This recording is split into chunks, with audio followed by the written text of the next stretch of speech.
Welcome back, guys. Today I'm here at Gilligallou Bird and I want to show you something really cool for the cabin, and we're going to talk a bit more about our backyard birding and how to make our backyards nice and wild. Stay tuned. Hey, I'm here with my friend Bob here at Gilligallou Bird. Thanks for having me again. Oh, it's always a pleasure, for sure. Yeah, it's awesome to be here, and I've been looking for something for our fire pit here at the cabin, and I saw on your Facebook, on your Instagram, you've got a really cool new product.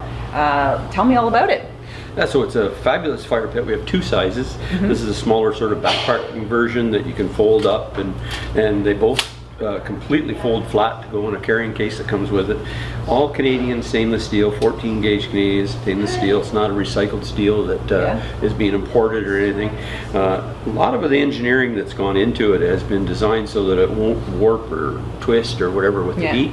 It's been field tested. I field tested one of the bigger one myself before we brought them in, because we wanted to really ensure that we were talking about a product that was going to work for us. So it's a fabulous thing. It's 3 positioning on the top so that you can change the position of your cooking area. You can put it flat so you can cook on both. Let's take a quick look at it. I'll bring you guys close up so you can see what's going on. So this is a smaller unit, and if you take a look there, got different positions. Bob's going to show us how we can turn it into different positions here. Or it goes completely flat for storage. Okay, cool. And you guys know my fire pit has kind of a long shape to it, so this is actually pretty perfect. It's got lots of different spots on here for like my tea and my frying pan and stuff like that. You can kind of see the cooking area based on, so there's lots of room there for some burgers and things. I know it cooks a great steak. Oh yeah, it cooks a great steak. Steak, yeah. Give that a try right first. The uniqueness as well is not only the quality in the particular product, it's what you're able to do with your fire pit. I found that I never really, I cook on the fire quite frequently, but in that instance when I did cook the steak right on here, you don't have to use a pan or anything. That's the other thing, is that I had some beech and some maple that I burned and let it go right into coals, just like a charcoal almost, and then seared the steak right on here. And you even get those little marks. Yeah, nice little patterns there, right? That's cool. And it goes like flat, like if, for example, I didn't want it to be this high, what else can I do with this unit? So it's 2 positioning on the small one. The bigger one is just 1, but 2 positioning. So if you wanted to use it on the fire pit at this height, you can, or you can fully extend it to use that height. And then to put it away for storage and or for transportation, both legs fold right up into the inside of it, and then there's a carrying case and stuff that comes with it. This would go flat as well. And this goes flat, and then your other leg does the same thing, and then you're left with that. Oh, that's really handy. So it's solid too, guys. 14 gauge is very solid. Yeah, when I picked it up, I thought it was going to be really light and aluminum. It's solid. It is like a really good quality product. Like, I don't think this is going to burn out on you. I mean, Bob said one of his friends there had burnt, like, hardwood underneath that for an entire day, and it did not warp. It didn't, it got blackened, obviously, with the soot, but it didn't, melt or warp or have any issues. So I'm really looking forward to it. I think I'll take the big one, go big or go home, right? Because it's so versatile. I can kind of put it over the stones in our fire pit or sort of slide it in that little rectangular spot that you guys know I have there. So yeah, this is pretty awesome. So let's take a look at, there's a website if you guys are interested in these, and obviously Bob has an online store here at Gilligallou Bird. So there's the bag that it comes in, and it's getoutstayout.ca, so you might want to check that out online. And Bob, I'll put a link to Bob's store online here, and all of his social media stuff down below in the description box. There's a large one right here, and you can see if I put my hand here, that's got a lot more real estate there. I think I'm gonna get the big one today. It's retail around $100. Like I said, this is really solid steel. It's going to last a really long time. Unfortunately, right now we're in the middle of a fire ban, so I'll be using this in the next few weeks once the fire ban is off. So, it's summertime, but we got to start thinking about our feathered friends. They're, they're getting ready. They've had their young. They're getting ready to amass and head down south eventually, probably end of August, beginning of September. Is that right, Bob? Yeah, staging is starting right now. I've noticed a lot of the early arrivals, like flycatchers and the tanagers and the orioles and stuff. They're on the move. I'm not seeing them or hearing them. Even the rose-breasted grosbeak, I'm not hearing anymore. Yeah, they were quite prolific this year, I found, in the area. But yeah, it's got to think about it. They're starting to migrate, so we got to start thinking of feeding our feathered friends for the big trip down south. And also, one important thing, while we're standing in front of the Feathered Friends demonstration here, is a lot of bird strikes happen during peak migration time. Oops. Oops. We got to think about our feathered friends this fall during migration, and why we're sitting in front of this, feather-friendly demo board here is that this is a product that's going to help, reduce bird strikes during the peak times when they're migrating. So Bob's going to tell us a bit about this product. I have it up at the cabin. You guys have seen that in my videos. What is feather-friendly, and how can we use that to help reduce bird strike on our buildings? Yeah, so it's a complete prevention for bird collisions on windows of any kind, whether it be your house, your cabin, or commercial building that you have, or anything. And through some of the work that we do with Safe Wings in Ottawa, as an example, sometimes people don't realize it actually, but upwards to 500,000 birds a season in Ottawa alone, and that's just city proper. Wow. The collection that they do of dead birds, because they have a whole host of volunteers that go around and collect birds so that they can have that data. And so the other data that's come out of it is that our residential homes, we often think maybe high rises and things are worse. Right. But our residential homes account for a larger percentage of deaths due to window strikes. Mm-hmm. You think about where we live often in trees and landscape and whatever, and that reflection goes in the window, and they can't see where they're headed and stuff. And I know you have it at the cabin, and a lot of people's concern, and even we have it here in the demo, is about visual impairment for us looking out. That's right. How do you find it, or what do you think? There is an adjustment period, but really I don't notice it anymore. So what it is I'll give you guys a close-up in a moment, but there's these little dots that go across the window at specified intervals. I believe it's 2 inches. Yes. So birds can see it, we can see it as well, but honestly I don't notice it anymore. I used to think, oh, is it going to impede my vision? And you totally get used to it, you don't notice it anymore, but the birds still notice it.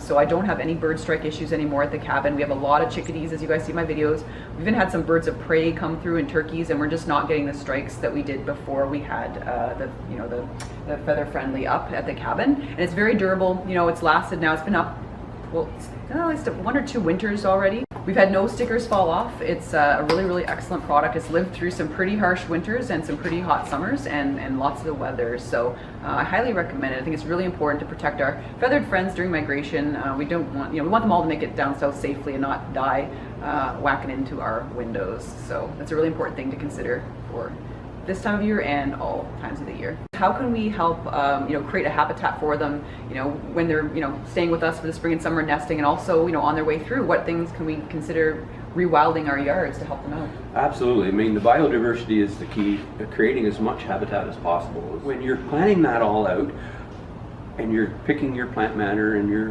vegetation and what have you, are you discovering or researching who you will support by that plant matter? Right. Yeah. Okay, I'm going to, clean up this area in my yard, and I'm going to do this and this and this and this. Not from a decorative point of view, not that there's anything which is I think the number one thing for people is it's got to look good. Exactly. And, keep up with the Joneses kind of thing, but we're thinking about the wildlife and stuff like that. Yeah. That's the huge thing. Who are you going to support? And then you can take it one step further. You talk about supply water. You can make sure there's food, maybe perhaps even roosting bags and things so for shelter if the weather's inclement. For a lot of the bug eaters and stuff that are transitional, we have mealworm, dried mealworm. We have specific feeders that you can put that in, so that you just moisten a little bit, and the bug eaters will. The chickadees and nuthatches and woodpeckers and stuff will also enjoy that. Yeah, suet and things like that too. And lots of calories to kind of. Absolutely. And so if we start creating that in our yards, I was just noticing on my way in this morning, actually, there is a lot of areas around some people's houses, and there was one actual area in a cemetery and that was non-used. And a whole bunch of spots there that I noticed that they cut all the hay down just to clean it up. Oh. Not that there's anything wrong with that, don't get me wrong, but there's seeds in there, there's places to hide, ground nesting birds potentially go in there, I don't know. Absolutely. And this morning, I'm noticing the raptors starting to move a little bit again as well. We were talking about migration. I'm noticing that a little more prevalent. For sure. This morning we had a doe and 2 small fawns, a set of twins in the yard, and we had a fox come through our yard this morning. Oh, cool. So getting a lot of diversity. Bob really does a great job with his yard using natural grasses, lots of feeding stations, a lot of access to water, things like that. So lots of trees. So you support a lot of species there at your property. And that's the cool part of it.